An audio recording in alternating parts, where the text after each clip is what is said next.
Hello, you're listening to Popcorn Pals. In this episode, I'm joined by Leigh Livingstone to discuss Mission Impossible Dead Reckoning Part 1.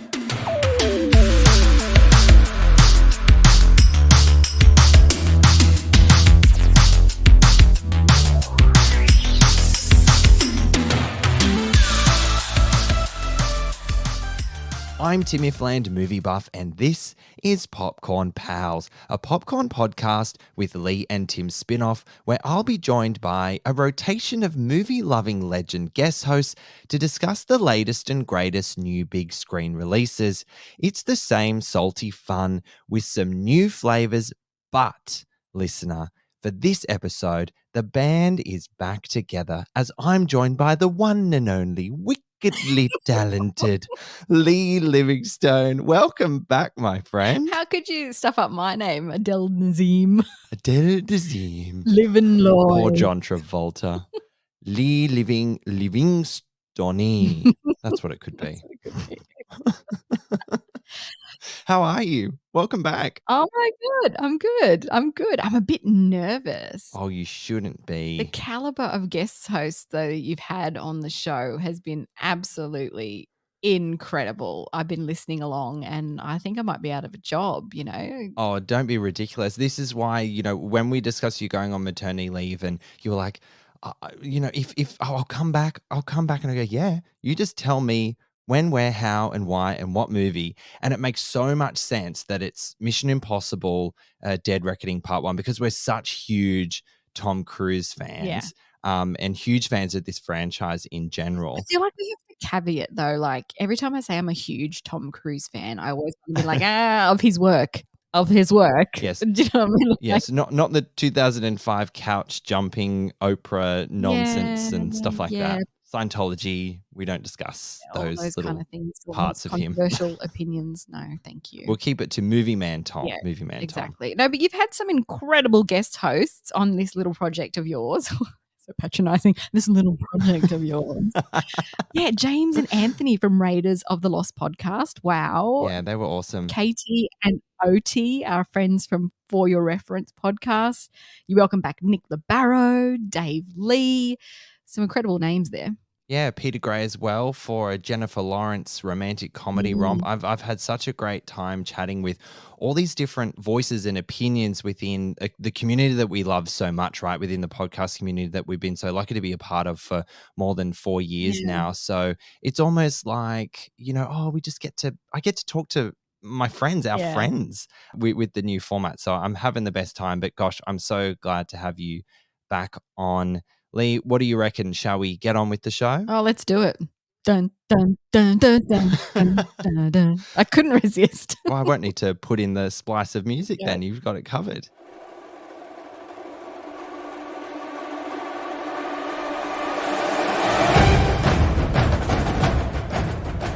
Well, look, in Mission Impossible Dead Reckoning Part 1, Ethan Hunt and his IMF team embark on their most dangerous mission yet, if you can believe it, to track down a terrifying new weapon that threatens all of humanity before it falls into the wrong hands.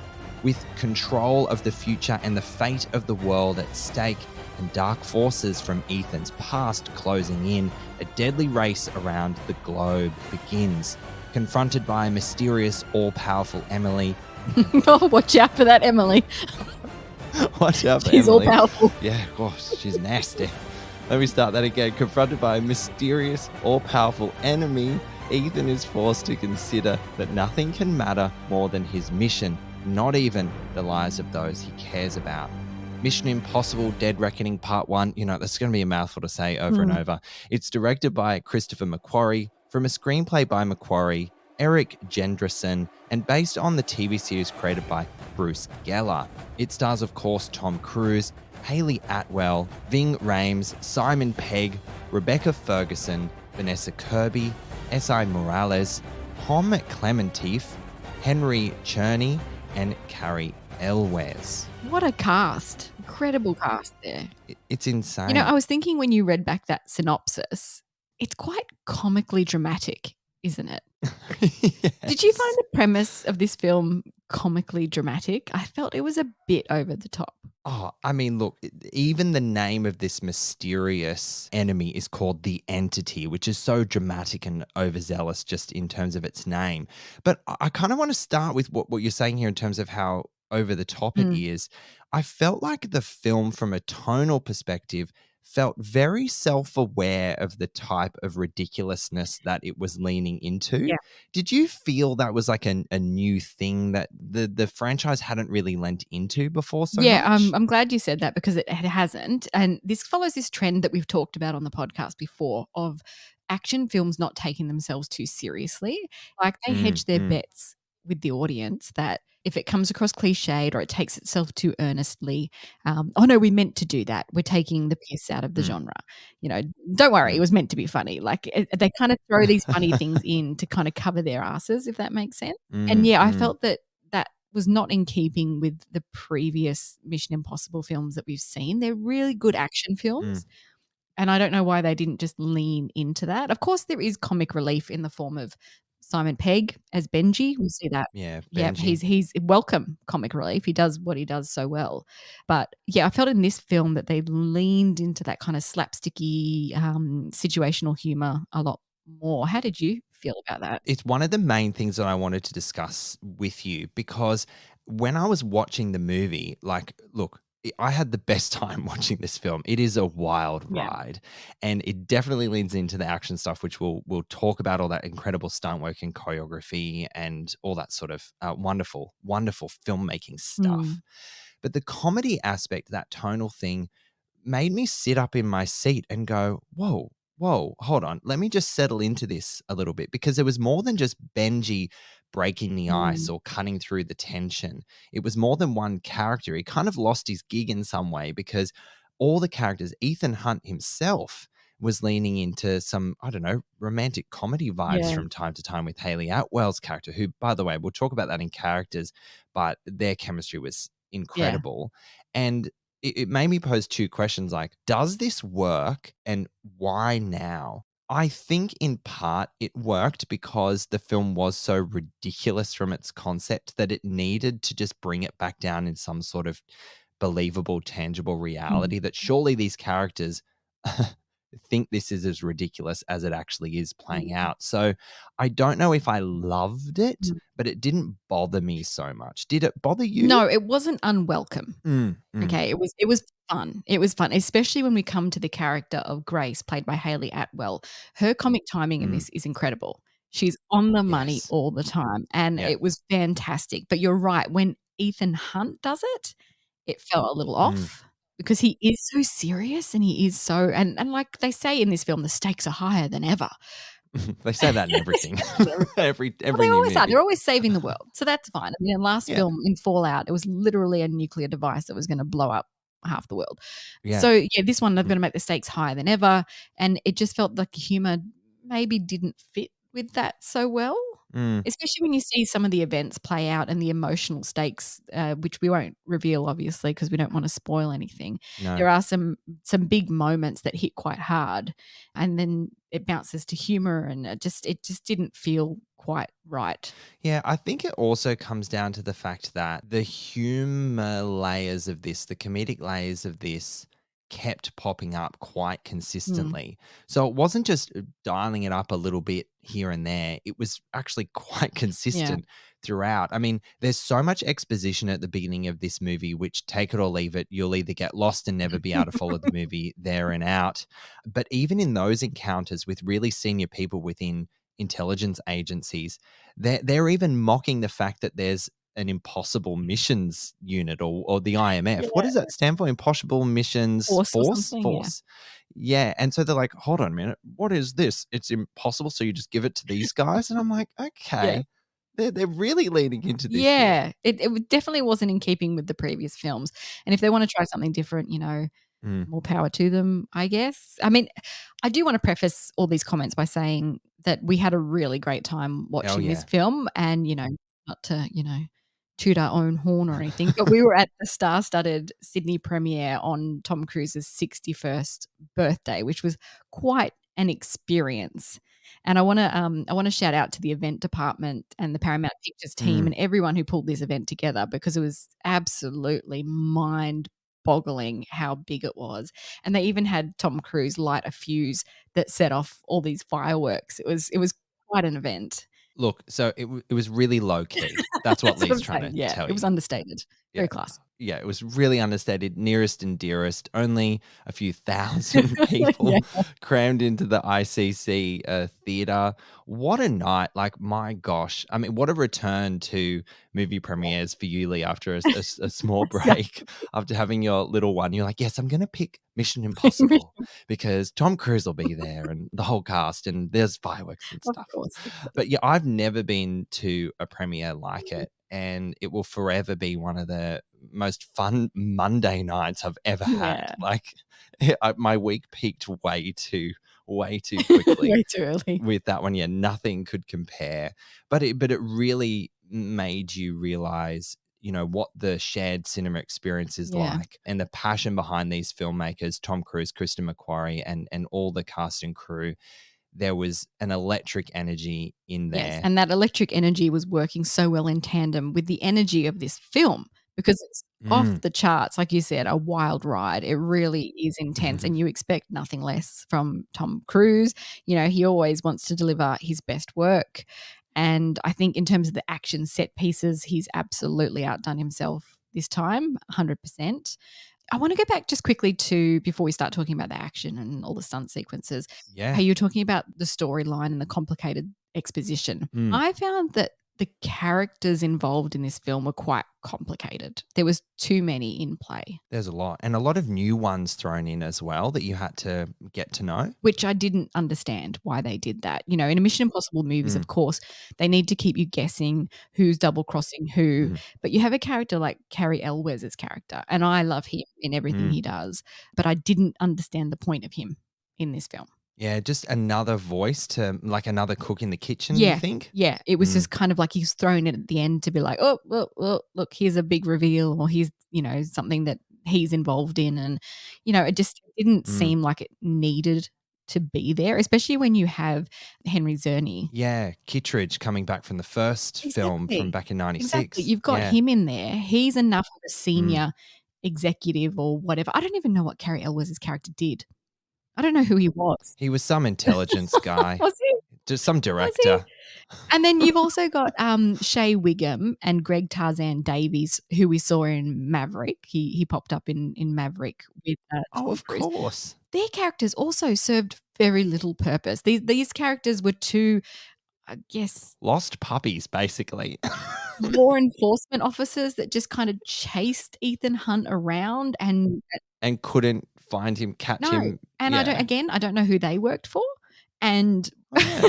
do you know who they worked for? The CIA, I'm just gonna Oh, assume. I don't know, Yeah. and it seemed quite pointless to have them in there running around, providing, again, a bit more of the comic relief in that they could never quite catch up with him. And Shea Wiggum's character in particular was a bit of a clown. They almost had their own buddy cop Yes! side hustle movie going on. Yes! That's just such a good way to Yeah. put it because that's exactly how it felt. Can I just talk about the comedic layers of this again? I know we've kind of discussed it at length, but I wonder, Lee, because we always talk about the shared cinema experience and how that heightens your way of experiencing and taking in a movie. I wonder if all those extra layers of that comedic relief and that sort of buddy cop angle here was only exacerbated by the fact that we were sharing this movie with thousands and thousands of other people.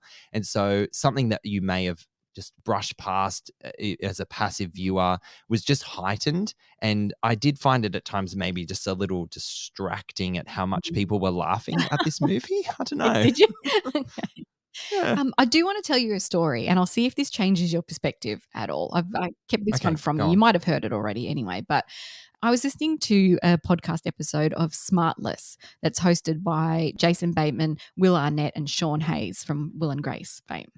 Who knew they were friends? What a I know, that's so But their random. podcast is really funny. It's really funny. I recommend you listen to it. But anyway, they had Simon Pegg Okay.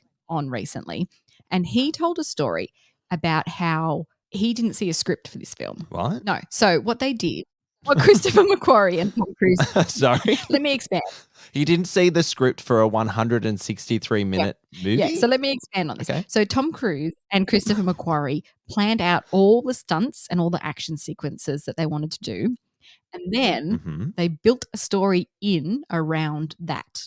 Now, yeah, Whoa. so how does that now affect your experience of the movie and the story, knowing that it was more of a join the dots story than a planned out written screenplay? Well, it kind of impresses me even Really? more, to be perfectly honest with you, because this movie's pace is unrelenting and does not does sit still for very Mm, long. Obviously, that has to do with the countless number of action set pieces. Also, just maybe another layer to why I'm so impressed is it's so well known that this movie was plagued by countless COVID-19 restrictions. mm, They started filming this when lockdown started to happen. So, knowing the fact that they didn't have a script and they were challenged by things of making movies like no one had ever experienced before, with the scale and scope that this was, with so much practical filmmaking and mm, filming on sets and locations. It's wild to think that they didn't have a script to kind of help mm. guide them through that Well, not until journey. the last minutes, though. Hmm. Does that mean it's become just now a vehicle or a collection of action set pieces? Is that what that franchise has boiled down to now? I felt it. Having known that story, I was like, "Oh, yeah, I can Hmm. feel that there wasn't a cohesive story to begin with." I mean, maybe part of it has to do with the fact that it's a part one of a part two. So Mm, the story is incomplete. It's still being played out. We don't know what's next or what is really going to impact the life of the story and the mm, characters that we have experienced already in this 2 hours 45 minutes. So yeah, there's a lot of really interesting layers to this with that piece of information and the mm. fact that it's a part one, and all the challenges that they had to make it But I initially. think if they'd plotted out the screenplay and then had time to sit back and edit it and go, "Oh, let's cut this character, let's cut this little subplot," Mm, like, it might have been cleaner and tighter, and I didn't feel the I can runtime when see that. you know, said how long did it run for again? 163 minutes. 163 minutes. I love how you can just pull that figure out of thin air. It's always impressed me. I didn't feel the runtime, so I'll give them that. Neither. It's Mm, incredible, but it does seem like it's just become a collection of action set pieces, and I was a little mm, bit disappointed in the way the story played out in this one. But talking about it being like a part 1, part mm. two's coming, I think that this is a great example of a cliffhanger done right, because we've also talked about this on the podcast, and I think you talked about it Yeah. with the Raiders of the Lost Pod guys or maybe someone else. Oh, it was, when I did Spider-Man Across the Yes. Spider-Verse with Nick, Right, yeah. so the two-parters tend to feel like one movie cleaved in two, and it leaves Mm, audiences feeling really unsatisfied with the first movie because it's all about just setting up the second film. yeah. But this one, I think, wraps up the first section so well and well enough to leave you feeling satisfied, but not Mm, entirely bringing it to a close, and so you're really excited for the next one. I think they did a really yes. good job of walking the line on that. Yeah, I completely agree. And that has to do with just how the story develops and builds, but also things that happen to some characters as well. Mm, There's some really big choices that are made here, and it just makes those films stand alone, feel like they're not holding everything until part two, where everything's going to mm. blow up and crazy. It's like, no, they did some pretty crazy stuff in part one. So I totally agree. They did really good job of balancing that sort of part one, part two syndrome that Yes, Hollywood really suffers from and yes. has for quite some Or time. part 3, 4, whatever, setting up a franchise. I think because this franchise is already established, they didn't need to do that. Oh, one of the, and this is a bit of a tangent, but one that Nick and I didn't talk about, which I've just thought about, Mm, is how poor Peter Jackson was at the hands of the studio when he came back to do the Hobbit movies. They were only going to make two, and mm. then they were kind of partway through filming, and they're like, "No, actually, can you turn it into three films, please? Because we want to print more cash." And you could really feel how the films just really didn't work as a cohesive trilogy. I don't Sorry, know what that accent was. I'm so you've sorry. just sent me doing that Kiwi accent, oh my god. Um, Oh, Jesus. but, like, surely it would Anyway, have been a Hollywood executive, it wouldn't be a Kiwi, someone yeah, someone from the well, back farm that's just come over and gone, "Really? I'm really happy for their success. Mr. Jackson." Mr. Dixon, come here, please. Oh my God. No, it's We're sounding gonna like lose Kath our and Kim we're now. gonna lose our entire New Zealand audience. We love you, New Zealand. We love do. you. Oh my goodness, we do. I've almost kind of lost track of where we are now because I completely derailed the conversation. Do you know it's been almost 30 years since the first film, just FYI? Do you know what? That's insane. And can we just talk about how consistent this franchise has been over those 30 years? Since 1996 with the absolute classic Brian De Palma Yeah. film. And to think that we're 7 movies in and we're still like going, oh my God, the stuff we're seeing is insane and the story's so complex and we love the characters and all the rest of it. It's a franchise that somehow has got better Mm, over the years. It's matured really well. There's been a few blips yeah, in there, arguably Mission Impossible 2, maybe you would say. maybe.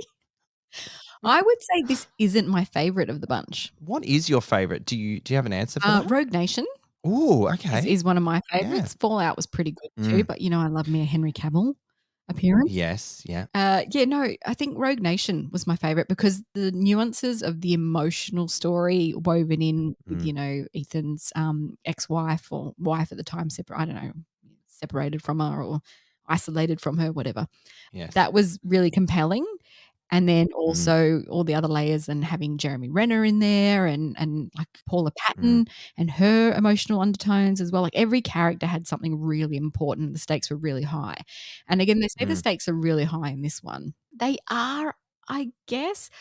I found that one a hard pill to swallow, this film. Was it because the antagonist was not particularly tangible because it was Yes. artificial intelligence? Do you think that? I was gonna ask if we can say that because if it's a spoiler or not, but the enemy here is AI, and Mm. that feels contemporary and timely, obviously, but it felt Yes. uninspired to me.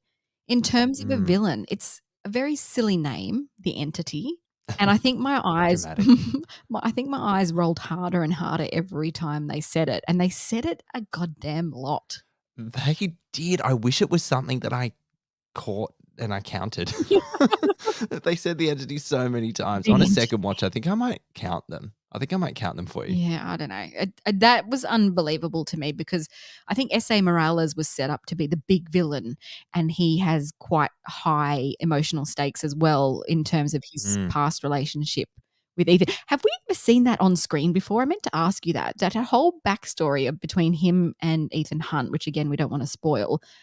Mm. Was that ever on screen, or is this just something they've just made up and been like, oh, this is from Ethan's past? It's a retconned pre-IMF Okay, look into yeah. Ethan's life. Yeah. So much so, I'm glad you brought that up because even visually how it was represented, I was getting confused and I thought they were flashing back to the first Mission Impossible Mm, movie because how they had filmed it, the cobblestones, a bit of mist, it felt very much like mm, those opening scenes of the first Mission Impossible. And yeah. I thought, oh, that's interesting. They're taking us back there. But no, it was prior to. So I had to just get my Yeah. head into gear and realize what they were trying to They've reveal. made up this thing and just gone, "Here's a bit of Ethan Hunt's backstory, 7 movies Mm, in. yeah. Now we need a bit of We realize we backstory." haven't told you much about this man 30 years on. Here's his backstory, and involves this guy, and this guy's back. He's back. But he wasn't formidable enough for me to be concerned that he was there. He was more of a puppet. Yeah, I feel that. And I wonder whether there's more to his menace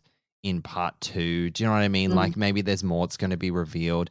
The only thing that I really don't want to see is if the entity takes on like a human form or something. I just think that's going to be ridiculous. Age of Ultron style. Yeah, Age of Ultron style. We've got no strings. Whatever happened in The Hobbit where the necromancer is kind of like Sauron and you can kind of see the silhouette of the person. Mm. Anyway, that's just why I'm bringing up The Hobbit so many times in this episode is beyond me. Do you wanna talk a bit about the characters a bit more? Yeah. You've already I've talked. got a question about Tom Cruise. Is he a real human being?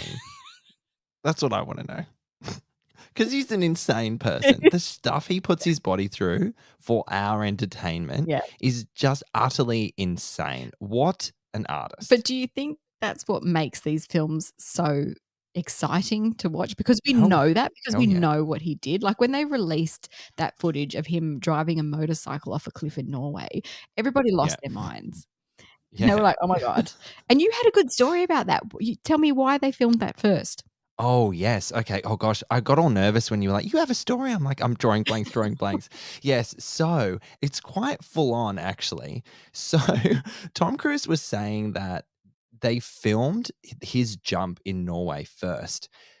First day of filming sort of thing. That's how soon on, because he said, if I die, then they can rewrite the story and carry on. If we did that stunt, partway through, 5 weeks in, Mhm. whatever, at the end of the production, because it's too complicated and whatever, and we've got all this work to do, he said that there would be no movie, because then I would disappear. And obviously films get made out of chronological order. Mm. And so you think that's really smart. Obviously he's a producer, so he's on the hook. He's the lead Yeah, actor. And he's like, yeah, first day of filming, do my jump in case yeah, I die, so they can carry on without Ethan Hunt yeah. if they need to.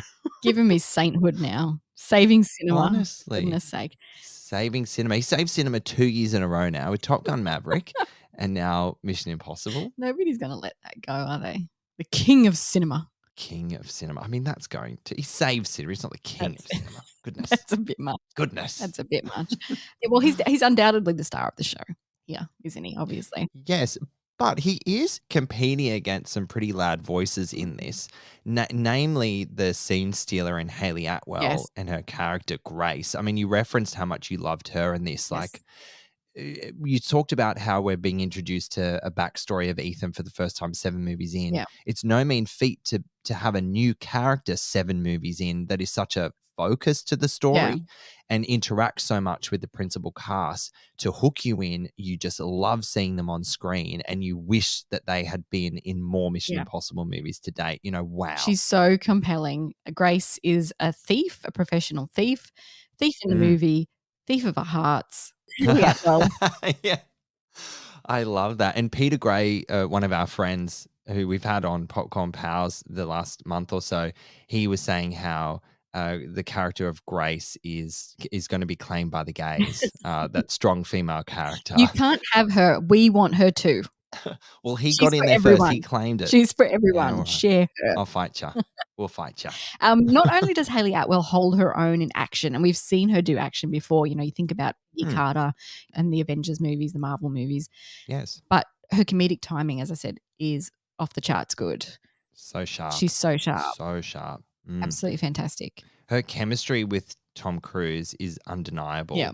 And yeah, she stole the show. I just cheered every time she was on screen, and she was just so charismatic and charming, Mhm. and she was sexy, and she kicked ass. And I thought this is exactly what we want in a female action star, like, honestly. And vulnerable when she needed to be too. Yep, Yeah. absolutely. Speaking of vulnerability, I really want to call out Pom Klementieff because she played a henchman called Paris, henchwoman, henchman, whatever you want to call her. But she gave a surprisingly emotional performance for a henchwoman, hench person. I was obsessed with her. Hench. Okay. We'll settle on the terminology. Minion. Minion. She was brutal. Her Yeah. stunt work is incredible.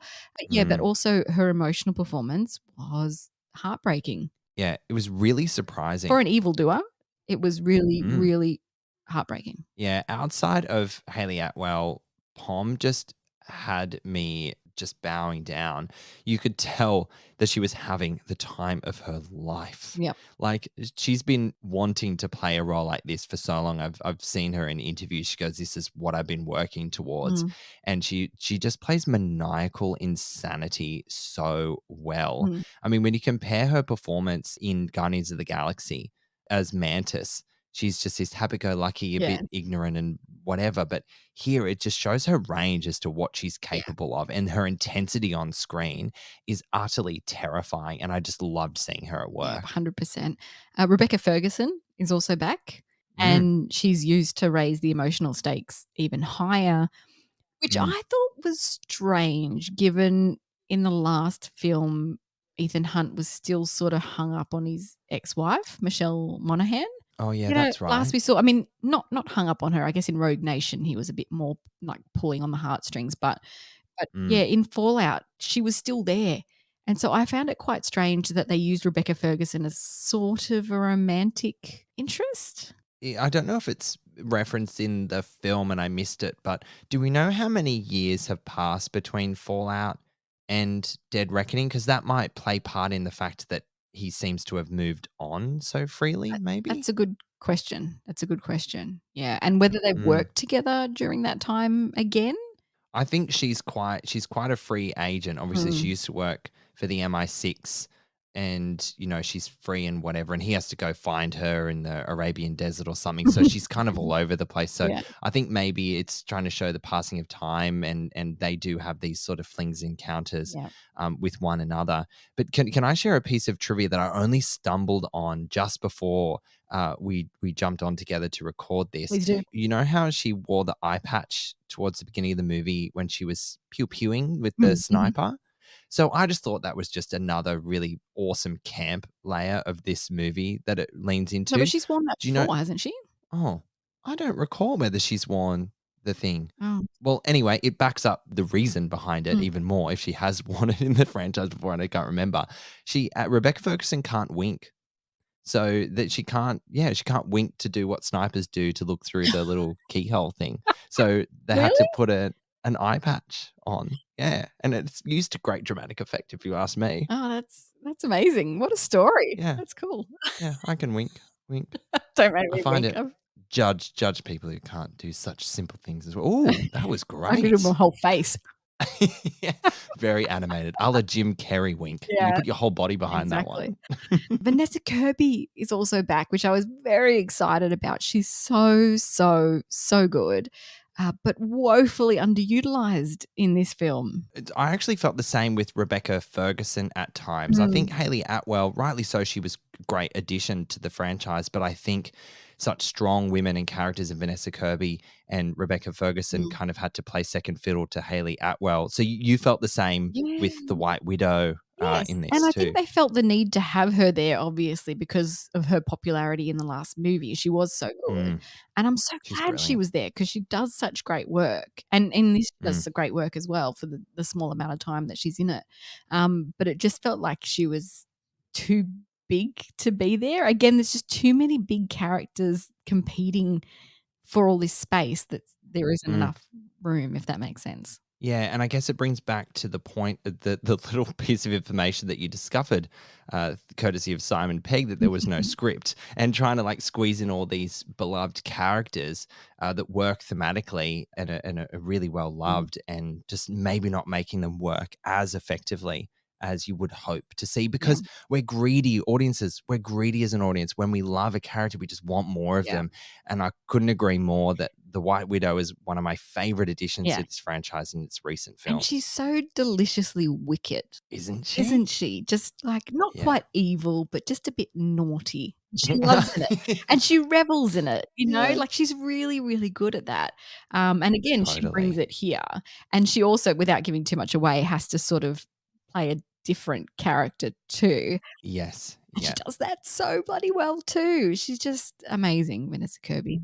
She is. That has to have been one of my favorite sequences in the movie, and part of that, it was definitely her performance and what she had to do, the task that she had at hand. So yeah, it's just really, really fun stuff that this movie leans into. I feel like there's too many characters for us to cover in this character Yeah, section. we're just kind of getting more Mm. bits and bits of characters that not don't really Yeah. have. Well, I wouldn't say don't have much substance, but there's not really much. So they were evil. They were cool. They punched stuff really well. It's like, We did touch on S.A. Morales very quickly as oh Gabriel. yeah, Like I said, I did find him very underwhelming as a villain, more like the main villain's puppet, and we never really got to see the main villain. I'm still curious as to what else they will bring into part two.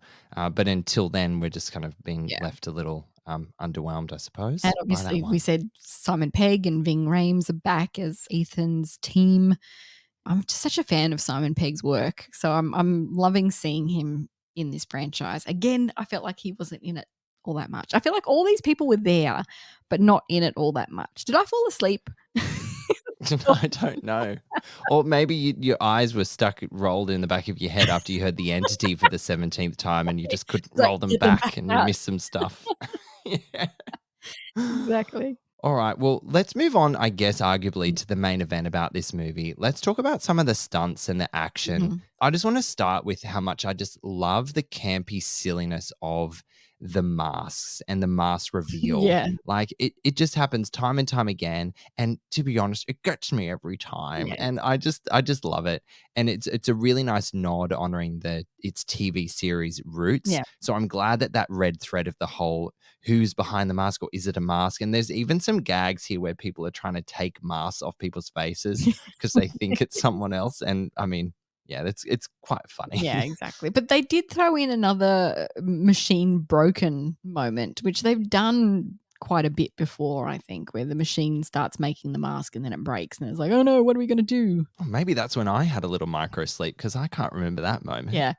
Well, It's a classic. Ethan was supposed to have a mask and he couldn't get one, so someone had to do something solo. Oh, Someone had to right. do something solo in the somewhere with the something. Because we can't reveal. Because we're on a no spoiler NDA, people, because we want you to experience this for the first time without us blurting out some cool stuff. Tom Cruise will come after us. He will. Can I just say, he'll come. He came after so many people in this movie. I've never seen him run more Oh, yeah. in a movie in my life. Like, eat your heart out, Chariots of Fire.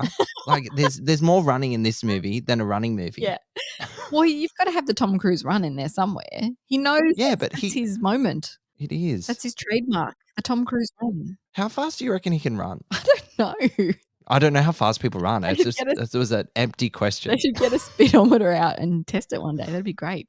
But 100%. you know, this is one of 10 movies that Christopher McQuarrie and Tom Cruise are working on together or have worked on together What a in pair. their career. So you can see that dynamic and that trust makes for some really great action sequences. And ever since Christopher McQuarrie shared that footage of Cruise riding off the cliff in Norway, we've been salivating to see what he's going to bring to this movie. And I'd actually rate, I don't know if it's because we've already seen it so much before the film came out, but I'd actually rate the car chase through the streets of Rome as the most exciting and technically brilliant sequences that I've seen on film for a long time. Oh gosh, I could not agree with you more, Lee. And I had a feeling that we were going to be on the same page there. You think in through marketing material that you've seen it all, you've been teased here and there, but nothing can prepare you for that ride through Rome in that little electric Fiat. Yes. You know, like holy shit. It has to be one of the best car chase sequences I've ever seen on film. Like just hands down. And It then is knowing that insane. Tom Cruise did most of the stunts himself, Yeah. it just With Hayley. Yeah.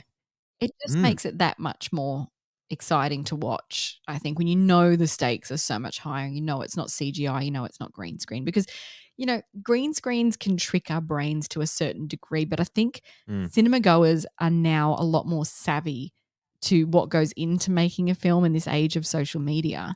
And I think in some ways, just subconsciously, it takes you out of it just a little bit because you know it's not real. And I mean, like, this isn't real, obviously. It's a very controlled stunt. Yes, it Everything. is. Well, What are you talking about? it's real, but it's very It's controlled. real to an extent. It's very controlled. So, you know, like it, but just knowing that he did it himself really ups that level, ups that ante, and makes it that much more thrilling to watch. And you know what? When something in filmmaking is done to such a high standard, it makes other films near it that have tried and failed so spectacularly. It just makes them stand out. I mean, this is the second car chase through Rome that we've had this year in movies. What was the other one? Yes, Lee, Fast X. Which I had to not was- see because I was busy birthing a human. You're busy birthing a human. I'll allow it. But that car chase through Rome is utterly ridiculous. And Okay. it's stupid. It's dumb. It's fucking Even, shit can I to ask look you, at. even worse than them going to space in a car? Do you know what? Somehow I'm more bothered by the car chase in Rome in Okay. Fast X than I am them going to fucking space in Fast All right, 9. I need to see this ASAP. Oh, you really do. But then when you compare it to the craftsmanship of Mission Impossible Dead Reckoning Part 1, you're like, that's how you do a car chase. Everyone, that is the benchmark. And it must be terrifying for filmmakers to be like, what are you doing to us? We can't compete with this. Can I ask you, does it make it look like Jason Momoa on a tricycle? Yeah, bling, bling. I'll get your little dog too. That's basically it in comparison. I gotta say the Yeah. climactic train sequence in the finale of this film too Mm. had me holding my breath. Moment after moment, they get thrown in the air, the train carriage gets thrown in the air, hold themselves off the ground while the train's going. Of course, there's the fights on top of the trains too. It's just like in, out, round, underneath the train, like it's all happening. It's very, very exciting, and I just found that such a great way to end the film. Oh, I couldn't agree more. There's something so exciting about films that take you to really tight spaces like train Mm. carriages because they have to be so inventive in where they put the camera, how they move it, how they block it. But then when you start derailing a train and blowing stuff up and putting them on the roof and all that Mm. sort of stuff, it's like, how do they pull this off? It's so impressive. And it's such an unrelenting set piece that ends this part one. And you're thinking, oh my gosh, how are we going to endure this again in a part two? And all the word from the filmmakers, so they're there to blow up through hyperbole, but they're like, you haven't seen anything yet. And Yeah, I'm just like, hold on, just let me sit down. Let me sit down for a second. but also the train sequence, there were moments after moment, and you think it's done, and then it's not, and then you're Mm, holding your breath, and then they might be safe, and then they're not safe, and then they might be safe, and it just goes on and on and on, and it could almost go on for too long, but it's mm. just so Somehow it doesn't. no, but it's just so exciting to watch. So you're there for it. You're along for the ride. And speaking of, action sequences in such small spaces, I want to call out Pom Clementieff's fight scene with Tom Cruise Oh, in this tiny little alleyway in Venice. mm. And my God, it's so good. And let's just forget the other guy that was there. I don't even know. He doesn't even rate a I mention. don't even remember. I don't even know who it was. Their fight sequence was just so good, and you think, "How do you get a camera in there too?" Because it's literally the width of Mm, one human being. That's how tight yeah, this space it was, was tight. and they just have this high intensity fight scene that's just incredible to watch, and again, so technically brilliantly done. Honestly, these human beings known as actors, they just do incredible things for our entertainment. Yeah. And I was just so thoroughly entertained in this movie. And I can't wait to watch it again. Do you think this will have really good rewatch value for you? I think so. I might start to think it's a bit long. Yeah, fair enough. Fair If I enough. watch it a second time, I don't know, I will watch it a second time. I absolutely will watch it at home. Yeah, I think just again, coming back to that story, the little bugbears in the story that bothered me, it really took it down a notch for me. Anyway. Mm, that's all right, Lee. Anyway, That's okay. anyway. Anyway, Listeners can see my face right now. I'm just really unimpressed. I'm like, not impressed is Lee. disappointed. Look, it wasn't terrible. Okay, let me say that. It wasn't shit. Like, it's worth watching, the action sequences Yeah. alone. But I just worry that, as I said earlier, it's become a vehicle for action sequences and the story's just taken a back seat. Yeah, it's reminiscent of how John Wick Chapter 4 felt earlier this year. I think that John Wick Chapter 4 suffered at the hands of that statement more. It definitely felt much more disjointed and just, oh, now let's go here to punch some things. Let's go here to shoot some things. Let's Mm. go here to drive around a big circle called the Arc de Triomphe for 15 minutes and do crazy shit. I think that Mission Impossible was definitely way more cohesive than John Wick Chapter 4, but they were equally as fun because they Yeah. just went to insane territories from an action suspense Yeah, perspective. look, this film is predictably off the charts, balls to the wall, big screen excitement because of Cruise's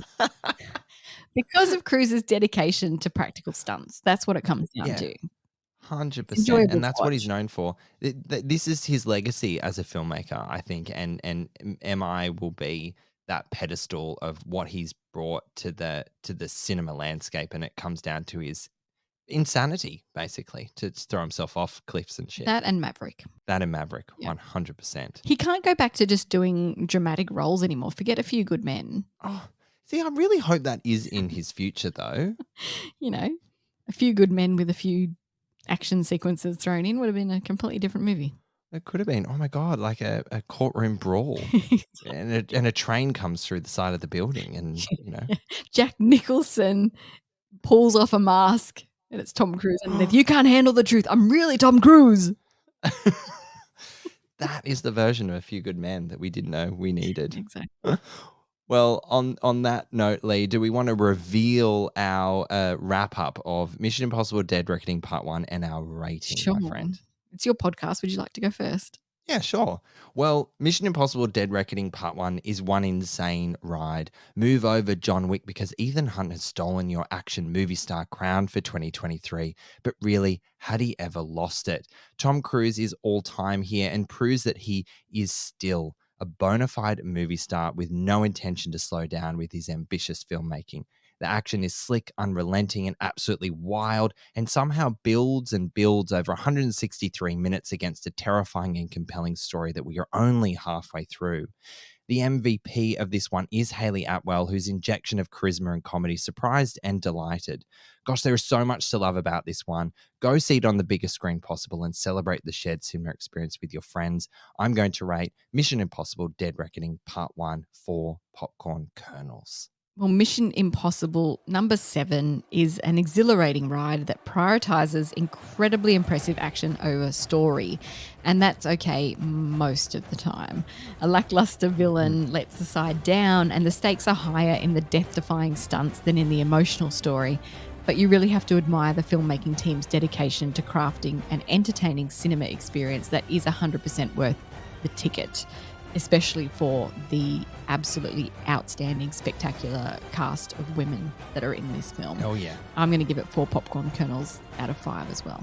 There we go. We're on the same page. Back together. The band's back together. We're in agreement. This is all fantastic. Mission Impossible Dead Reckoning Part 1 is in Australian cinemas from July 13 with advanced screenings from July 8. And that's it for another episode of Popcorn Pals. I was joined by the one and only wickedly talented, sorry, I had to do it again, Leigh Livingstone from Popcorn Podcast. Of course, you're from Popcorn Podcast. You're from here. Yeah, you're from around here.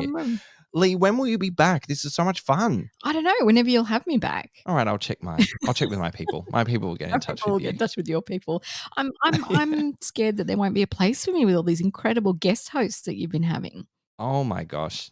Back of the line, everybody else. You tell me. I know. I've been listening with excitement. I can't wait to listen to some more episodes. Oh, good. Well, we've got some really exciting stuff coming up, a few interviews and lots of, summer's just about to start. We've got Barbie, Oppenheimer, lots to look forward to in the coming weeks, friends.